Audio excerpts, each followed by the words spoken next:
অমাবস্যা ও নিরূপিত উৎসব সকলে ঘৃণা করে। হ্যাঁ, আমার প্রাণ তোমাদের অমাবস্যা ও নিরূপিত উৎসব সকল ঘৃণা করে। নিরূপিত উৎসব বলতে এটা জগতে যে উৎসবগুলো হচ্ছে নিরূপিত, আগে থাকতে যেগুলো হয়ে আছে অক্ষরমালা হয়ে, সেইগুলোকে আমাকে ত্যাগ করতে হবে।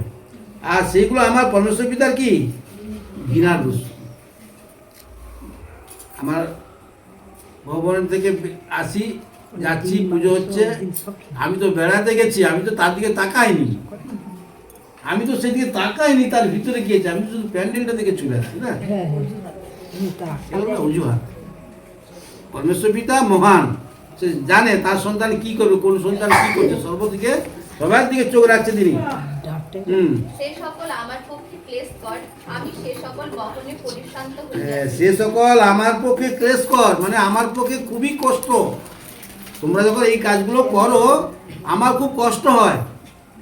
যদি পরমেশ্বর পিতার ভবনে বসে মিথ্যা কথা বলি, কি পরমেশ্বর পিতাতে আছি মিথ্যা কথা বলি, সে পরমেশ্বর পিতা মিথ্যা কথা জানতে পারে না, পারেনি?